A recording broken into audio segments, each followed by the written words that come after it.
जब भी कोई ग्रह बदलाव लेकर के आता है तो वह आप पे प्रभाव लेकर के आएगा कि अच्छा या बुरा। लेकिन बृहस्पति ग्रह अगर बदलाव ला रहा है, चाहे वह किसी भी अवस्था में चला जाए, अगर पंचम भाव का स्वामी है या नवम भाव का स्वामी है तो वह कभी बुरा असर नहीं लाएगा। अपने प्रभावों को कम जरूर कर सकता है लेकिन बुरा तो बिल्कुल भी नहीं करेगा। ऐसे में सिंह राशि जिसके पंचम स्वामी होते हैं, पंचम भाव के स्वामी है बृहस्पति, वह क्या प्रभाव लाएंगे जब वक्र अवस्था में चले जा रहे हैं।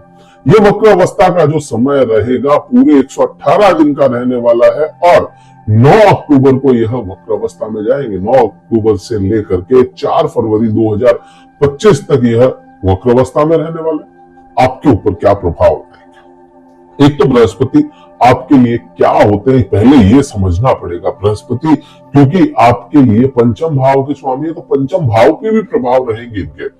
आपके अष्टम भाव के स्वामी है तो अष्टम भाव के भी प्रभाव रहेंगे और आपके कर्म क्षेत्र में चल रहे हैं अभी। कर्म क्षेत्र में होने की वजह से आपको पंचम भाव के इफेक्ट कार्मिक कर देंगे। आपका कर्म पंचम भाव से जुड़ेगा, आपका कर्म अष्टम भाव से जुड़ेगा, ये चीजें भी होती है। अब वक्र अवस्था को अगर बृहस्पति के लिए समझे तो बृहस्पति के लिए आप ये कह सकते हो कि बृहस्पति इस समय में अपनी शांति को ढूंढ रहे हैं। शांति मीन्स कि भाई इस समय में अपने योगिक क्रियाएं कर रहे हैं। योग साधना में बृहस्पति होंगे इस समय में और योग साधना में अपने ऑरा क्लीन करना पड़ता है, अपनी ऑरा को क्लीन करेंगे। अब इस समय में ऑरा के नजदीक में या ऑरा के बैक में जो भी ग्रह होगा या जो भी भाव होगा उस पर भी प्रभाव आएगा, क्योंकि अपन ये चीज समझते हैं ना कि वक्र अवस्था में आप पे क्या बैक हाउस जो होगा एक भाव पीछे का वहां पे प्रभाव आता है, तो बृहस्पति का प्रभाव आपके भाग्य भाव पे भी आएगा। एक तो ये चीज होती है। दूसरा, प्रभाव कम होंगे ज्यादा होंगे वक्र अवस्था में, कि कभी भी वक्र अवस्था में प्रभाव एकदम से बढ़ते नहीं है, वक्र अवस्था में प्रभाव कम होते हैं। तो यहाँ पे प्रभावों का बंटवारा हो जाना है। जहां पे 100% आपके कार्य क्षेत्र पे काम बृहस्पति कर रहे थे या कर सकते हैं तो वह 100% ना होकर के कुछ परसेंटेज आपको भाग्य भाव पे जाएंगे। यहां से कमी आ रही है तो यहाँ पे बढ़ोतरियां भी बन रही है। तो यहाँ पे आप कह सकते हो कि भाग्य का प्रभाव यहाँ पे आपको देखने को मिलेगा। अब यहाँ पे आपको समझना है कि भाई क्या क्या देंगे बृहस्पति अपने को। कर्म क्षेत्र में बैठे हैं। अब यहां से आप देखो कर्म और भाग्य, भाग्य क्या क्या कुछ कॉम्बिनेशन बैठता है। अपन हमेशा कहते हैं ना कि भाग्य क्या है, भाग्य तो कर्म करते रहोगे तो भाग्य आ जाएगा, भाग्य मजबूत होगा। लेकिन कर्म भी कब मिलेगा? जब आपका भाग्य बलवान होगा। क्योंकि इसीलिए आप देखो कर्म को एक भाव पीछे ही भाग्य मिला है आपके। अच्छा, ये भी मैं भी कहता हूं कि कर्म के आप है ना कर्म करते रहते हो तो आपका भाग्य एक्टिव होता है, तो वो भी चीज है। तो यहाँ पे भाग्य का साथ भी बृहस्पति दिला रहा है। भाग्य और कर्म मिल करके आपको कई चीजें देने के काम करते हैं। यहाँ पे करियर में स्टेबिलिटी आनी तय हो जाती है, उससे करियर स्टेबल होगा, मान सम्मान इज्जत और पैसा रुतबा सब चीजें आपको भाग्य और कर्म जब एक साथ काम करते हैं तो मिलते हैं। तो यहाँ पे इस समय में ये जो पूरा समय है, इस समय में आपके पास में कर्म बहुत अधिक आने हैं। इस समय में आपका भाग्य भी आपके कर्म को खींच करके लेकर के आएगा। तो कह सकते हैं करियर में स्टेबिलिटी आनी तय दिखती है। बृहस्पति का और क्या प्रभाव होगा?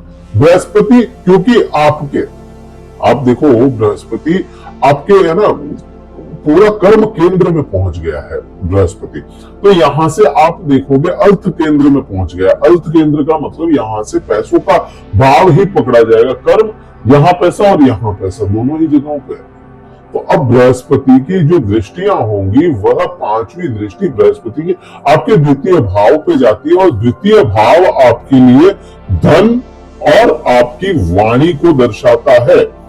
बृहस्पति ज्ञान का देवता है, बृहस्पति विस्तार का देवता है, बृहस्पति बढ़ोतरियों का देवता है और जहां जहां देखता है अपने ज्ञान की ऊर्जाएं फेंकता है, अपना ज्ञान वहां पे पूरा पूरा डाल देता है। तो द्वितीय भाव में जब आपके केतु यहाँ पे विराजमान है, आपकी वाणी को कंट्रोल में रख करके लेकिन ज्ञान के साथ में आपको देते हुए नजर आएंगे। धनार्जन के योग भी यह बृहस्पति इस समय में थोड़े बहुत ही सही लेकिन बनाएगा जरूर। कुछ धन अर्जित करने के योग भी यह बनाता हुआ नजर आएगा। अब सिंह राशि वाले जातकों के लिए यहाँ पे बृहस्पति थोड़ा सा आपकी डाइट को कुछ गड़बड़ा सकता है। थोड़ी डाइट गड़बड़ हो सकती है, उससे आपके बॉडी फैट बढ़ सकता है या बॉडी का जो फैट है वो बर्न हो सकता है। कुछ ऐसा कि आपके वजन पे फर्क पड़े उसका। यहाँ पे ये बहुत बड़ा चेंजेस आपको है ना आंखों से दिखता हुआ नजर आएगा। यहाँ पे ये चीजें हैं।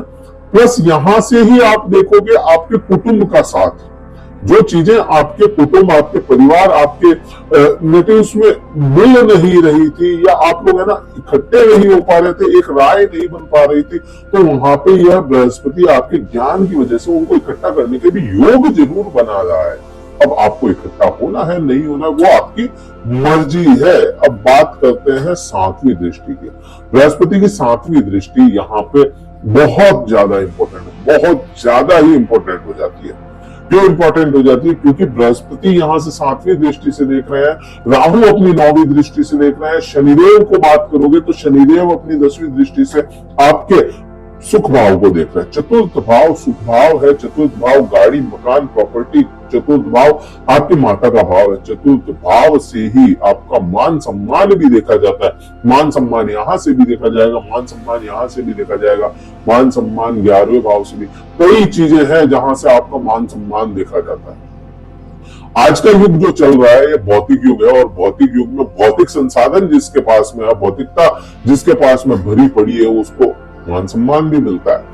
तो यहाँ पे शनिदेव की बात अगर करो तो शनिदेव बैरियर लगाते हैं, रोकते हैं चीजों को। और राहु की बात करोगे तो राहु सिंह राशि के लिए अच्छे रिजल्ट नहीं लेकर के आता, तो टालता है, उन चीजों को टाल रहा था। और वक्र अवस्था में भी यहाँ पे बृहस्पति आपको कई हद तक कुछ लोगों के लिए संसाधन खरीदने के योग जरूर बनाएगा। हो सकता है कुछ मशीनरी आइटम आप खरीद लें, उसके भी पूरे यहाँ पे योग बनते हैं। माता के स्वास्थ्य में भी थोड़ा बहुत ही सही लेकिन सुधार देखने को जरूर मिलेगा। 9वीं दृष्टि की बात करें तो 9वीं दृष्टि आपके चली जाती है छठे भाव पे। छठा भाव क्या है? छठा भाव सेवा है, छठा भाव कर्म सेवा है, छठा भाव निस्वार्थ सेवा है, छठा भाव रोग है, ऋण है, शत्रु है, जॉब है आपका। तो यहाँ पे जॉब भी यहाँ पे देखो कर्म क्षेत्र में बैठे हैं, जॉब पे भाव पे दृष्टि डाल रहे हैं, तो जॉब में स्टेबल रखने का काम करते हैं ये शनि। आपको ऐसा कह सकते हैं जॉब में तो कोई दिक्कत नहीं देंगे। यहां से रोग ऋण शत्रु भी आएंगे, बिल्कुल आने हैं और आकर के रहेंगे, क्योंकि इंसान है अपन लोग और इंसानों के रोग भी आएगा, ऋण भी होगा, शत्रु भी होंगे, सब चीजें होंगी।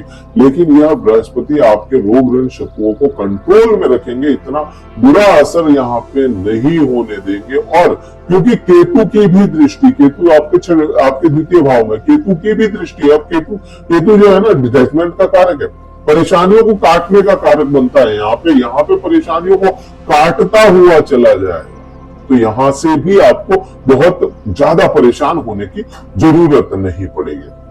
तो इस प्रकार से ये बृहस्पति का जो गोचर हो रहा है वक्र अवस्था में ही इसका फल मिलेगा। बृहस्पति यहां आप देखोगे, बृहस्पति जब तक मृगशिरा नक्षत्र में है तब तक तो बहुत ज्यादा कोई परेशानी तो होनी नहीं है, अच्छे ही रिजल्ट लाएगा। लेकिन जैसे ही यह रोहिणी नक्षत्र में गोचर कर जाएगा उस समय आपको थोड़ा सा 28 नवंबर का वो समय होगा जब वह गोचर करेगा रोहिणी नक्षत्र में, उस समय आपको थोड़ी चिंताएं बढ़ जाएगी। प्रभाव यही रहने, चिंताएं बढ़ जाएगी, तो उसका आपको विशेष ध्यान रखना पड़ेगा। और भी हमसे जुड़े रहिएगा। वीडियो कहीं अच्छा लगे लाइक कीजिएगा, शेयर कीजिएगा, सब्सक्राइब कीजिएगा।